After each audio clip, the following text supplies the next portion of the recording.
আসসালামু আলাইকুম, আমি ডক্টর ফাহাদ বলছি।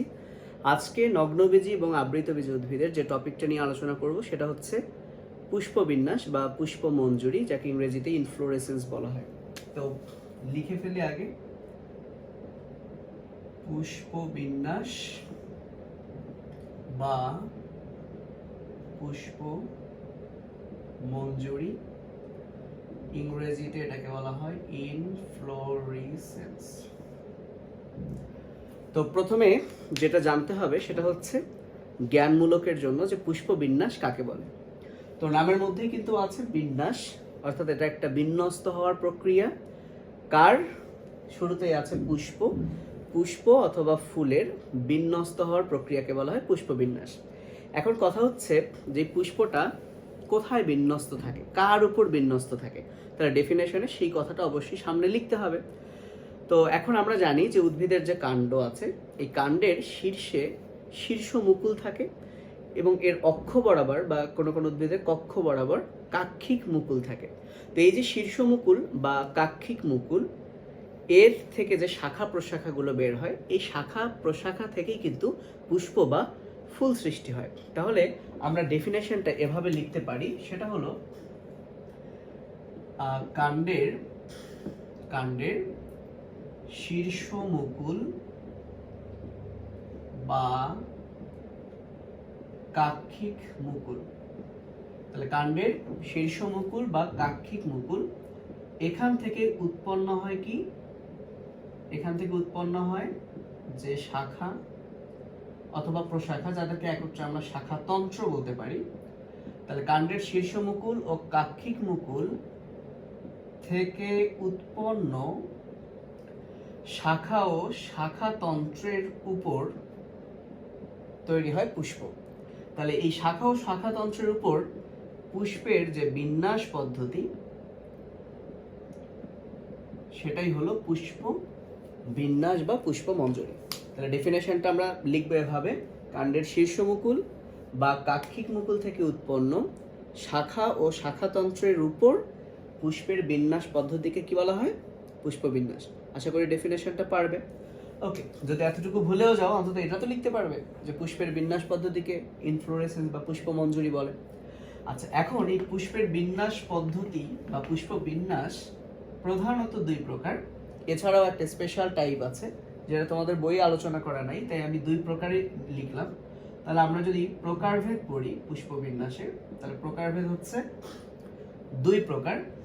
তো এই দুই প্রকার পুষ্পবিন্যাসের নামগুলো আমি লিখি। একটাকে বলা হয় রেসিমোস, বাংলায় লিখে দিই রেসিমোস। আর একটাকে বলা হয় সাইমোস। তো সাইমোসের বাংলা হচ্ছে নিয়ত। তাহলে নিয়তর যে অপোজিট শব্দ, বিপরীত শব্দ, সেটা হচ্ছে অনিয়ত।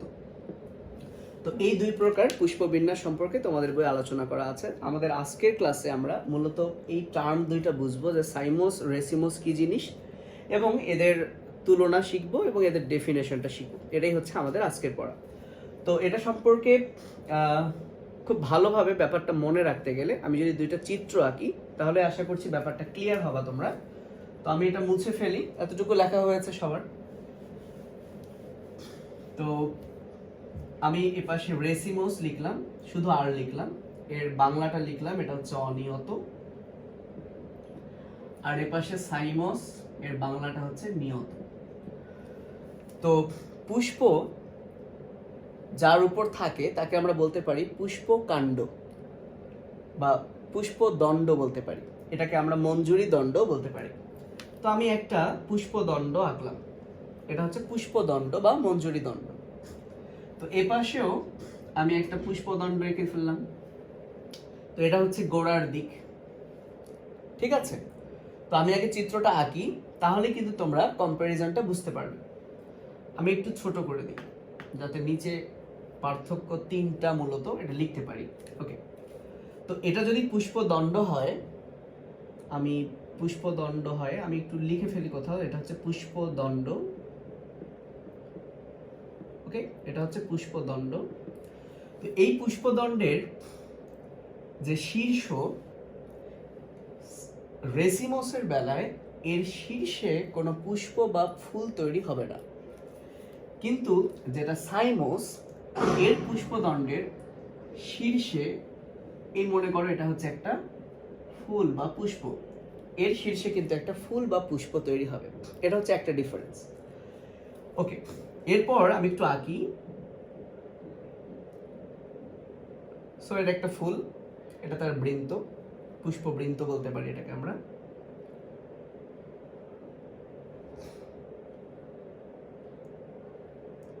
আমি আরেকটু উপরে এঁকে দিই।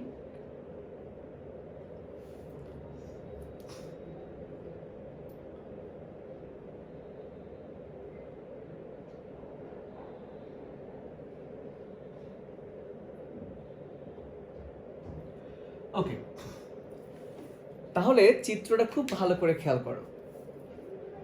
রেসিমসের বেলায় এই যে পুষ্পদণ্ড দেখছো, এর শীর্ষে কিন্তু কোনো পুষ্প নেই। কথাটার অর্থ হচ্ছে এর শীর্ষটা কিন্তু আরো বৃদ্ধি পাবে। তো এই যে অনিয়ত কথাটার অর্থ হচ্ছে অনিয়ত বর্ধনশীল, অর্থাৎ ক্রমশ এই পুষ্পদণ্ডটা বৃদ্ধি পেতেই থাকবে, নির্দিষ্ট বা নিয়ত না, নিয়মিত না, অনির্দিষ্ট। ওকে, আর নিয়ত যেটা, সাইমস যেটা, তার পুষ্পদণ্ডে যেহেতু পুষ্প বা ফুল তৈরি হয়েছে, অর্থাৎ এই পুষ্পদণ্ডটা কিন্তু আর বৃদ্ধি পাবে না। পুষ্পদণ্ডের কথা বলছি, মেইন উদ্ভিদের যে কাণ্ড সেটার কথা কিন্তু বলছি না। তাহলে এই পুষ্পদণ্ডের শীর্ষে ফুল থাকায় এই পুষ্পদণ্ডের বৃদ্ধিটা কিন্তু সীমিত হয়ে গেছে, যাকেই আমরা কিন্তু বলি নিয়ত বর্ধনশীল, অর্থাৎ পুষ্পদণ্ডের বৃদ্ধি সীমিত, নির্দিষ্ট। বুঝতে পেরেছো? তাহলে রেসিমস এবং সাইমসের আমরা কিন্তু দুইটা ডিফারেন্স অলরেডি পেয়ে গেলাম। এক নাম্বার ডিফারেন্স আমি লিখি, তোমরাও লেখা শুরু করো, বা আগে দেখো, পরে তো লিখতেই পারবা। তাহলে এক নাম্বার ডিফারেন্স হচ্ছে রেসিমসের বেলায় পুষ্পদণ্ডের বৃদ্ধি অনিয়ত, যেটাকে আমরা অনির্দিষ্ট বলতে পারি। যদি অনির্দিষ্ট কথাটা ভুলে যাও তাহলে অনিয়ত লিখবা। আর এর বেলায় পুষ্পদণ্ডের বৃদ্ধি সীমিত। ওকে, বোঝা গেল? এখন এই অনির্দিষ্ট কথাটার অর্থ কি? যে পুষ্পদণ্ড ক্রমশ বৃদ্ধি পেতে থাকবে, আর সীমিত মানে পুষ্পদণ্ডের বৃদ্ধি বন্ধ হয়ে যাবে। তাহলে দুই নাম্বারে কিন্তু আমরা ওই বৈশিষ্ট্যটাও লিখে দিতে পারি, তবে লেখার দরকার নাই, কারণ ওইটা আর এটা তো সেম মিন করে। ওকে, তো চলে আসি আমাদের 2 নাম্বার যে পার্থক্য আমরা দেখতে পেলাম, যে রেসিমসের বেলায় পুষ্পদণ্ডের শীর্ষে কোনো পুষ্প কিন্তু গঠিত হচ্ছে না, কিন্তু এখানে কিন্তু হচ্ছে। তাহলে 2 নাম্বার পার্থক্য কি? পুষ্পদণ্ডের শীর্ষে পুষ্প গঠিত হয় না, আর এখানে পুষ্পদণ্ডের শীর্ষে পুষ্প গঠিত হয়। আশা করি এই দুইটা তোমরা পারবে। আমাদের সর্বশেষ যে পার্থক্য, চিত্র দেখে কিছু বোঝা যাচ্ছে? খেয়াল করে দেখো, এই পুষ্পবিন্যাসের বেলায়, অর্থাৎ রেসিমসের বেলায়, সবচেয়ে নিচের দিকে যে পুষ্পটা দেখছো তোমরা, এটা কিন্তু সবচেয়ে বড় আকারে। এবং দেখো, যত উপরের দিকে উঠছে পুষ্পের আকার কিন্তু ধীরে ধীরে ছোট হচ্ছে। কিন্তু এখানে দেখো, যেহেতু এর শীর্ষে পুষ্প থাকে, তাহলে শীর্ষের পুষ্পটাই দেখো সবচেয়ে বড়, এবং যত নিচের দিকে যাচ্ছে তত কিন্তু পুষ্পগুলোর আকার কমতে থাকছে। তাহলে এটা হচ্ছে আর একটা ডিফারেন্স। তোমাদের বইয়ের ভাষায় বলা আছে এভাবে, যে রেসিমসের বেলায় পুষ্পগুলো অগ্রোন্মুখ ভাবে বৃদ্ধি পায়। কথাটার অর্থ কি? আচ্ছা, একটা জিনিস বলি, যে পুষ্পটা সবচেয়ে বড়, তাহলে সেটাই কি প্রাচীন পুষ্প বা বৃদ্ধ পুষ্প? কারণ যার বয়স বেশি তার তো আকার একটু বড় থাকবেই। তো অগ্রোন্মুখ, অর্থাৎ অগ্রদিকে পুষ্প বৃদ্ধি পাচ্ছে, মানে হচ্ছে নিচের দিকের পুষ্পগুলো প্রথমে তৈরি হবে এবং উপরের দিকের পুষ্পগুলো পরে তৈরি হবে। এ কারণে এই পুষ্পগুলোর সাইজ কিন্তু ছোট থাকবে। বুঝতে পেরেছো? একে বাংলায় বলে অগ্রোন্মুখ ভাবে বৃদ্ধি পাচ্ছে, অর্থাৎ ধীরে ধীরে পুষ্পগুলো উপরের দিকে তৈরি হচ্ছে। প্রথমে গোড়ায় তৈরি হয়েছে, তারপর উপরে উপরে এভাবে তৈরি হচ্ছে, ফলে গোড়ার যে পুষ্পটা বড় আর উপরের পুষ্পগুলো কি ছোট। আর এর বেলায় সাইমোসের বেলায় বলা হয় পুষ্পগুলো নিম্নোন্মুখভাবে, কি কঠিন বাংলা, নিম্নোন্মুখভাবে বৃদ্ধি পায়। কথাটার অর্থ হচ্ছে যে সবার উপরেরটা হচ্ছে প্রাচীন পুষ্প এবং নতুন পুষ্পগুলো ধীরে ধীরে নিচের দিকে করে কি তৈরি হতে থাকবে। সো এটাই আমরা এখন লিখে ফেলি আমাদের 3 নাম্বার পার্থক্য। এই দুইটা আমি মুছে দিই। তাহলে 3 নাম্বার পার্থক্যটা আমরা এভাবে লিখব যে পুষ্পদণ্ডের উপর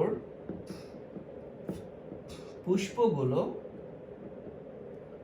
তাহলে কোন কথাটা ইম্পর্টেন্ট, এইটা অগ্রণমুখ ভাবে, তাহলে এই কথাটা ইম্পর্টেন্ট, অগ্রণমুখ ভাবে গঠিত হয়। এবং এখানে আরেকটা জিনিস লিখে দিতে পারো, এর শীর্ষে যেহেতু হয় না, তাহলে কোন দিকে তৈরি হয়, পার্শ্বীয় দিকে।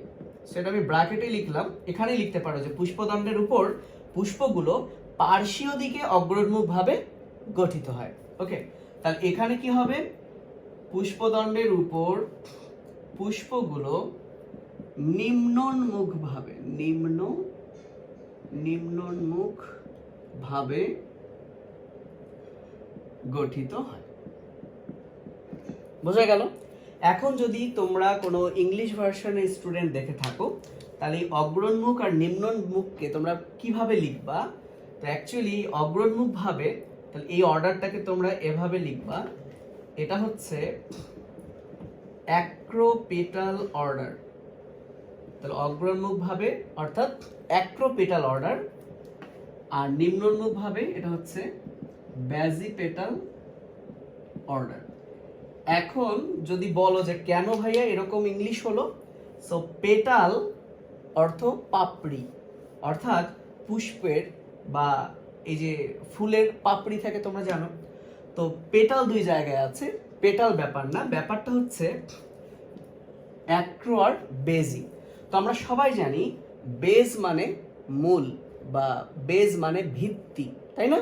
তো ভিত্তি তো অলওয়েজ নিচের দিকে থাকে, তো বেজি পেটাল মানে বেজের দিকে বৃদ্ধি পাবে, বেজের দিকে নতুন নতুন ফুল তৈরি হবে।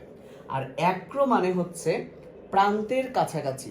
তোমরা ক্রোমোজোমে পড়েছো অ্যাক্রোসেন্ট্রিক ক্রোমোজোম, অর্থাৎ ক্রোমোজোমের সেন্ট্রোমিয়ারটা যদি প্রান্তের কাছাকাছি থাকে, দেখতে যে এর মতো লাগে, সেটাই হচ্ছে অ্যাক্রোসেন্ট্রিক। তো অ্যাক্রো মানে প্রান্তের কাছাকাছি, অর্থাৎ এখানে প্রান্ত বলতে উপরের দিকে বোঝাচ্ছে, এটা যেহেতু গোড়া তাহলে উপরের দিকে হচ্ছে প্রান্ত, অর্থাৎ অ্যাক্রোপেটাল মানে প্রান্তের দিকে নতুন নতুন ফুলগুলো কি হবে, তৈরি হবে। তাহলে এই ছিল পুষ্পবিন্যাসের মেইন যে দুইটা টাইপ, রেসিমোস অ্যান্ড সাইমোস, তার ডিফারেন্স। আমরা নেক্সট ক্লাসে ইনশাআল্লাহ রেসিমোসের আবার অনেকগুলো টাইপ আছে এবং সাইমোসের অনেকগুলো টাইপ আছে, সেগুলো নিয়ে আলোচনা করব। আজকের মতো এ পর্যন্তই। আসসালামু আলাইকুম।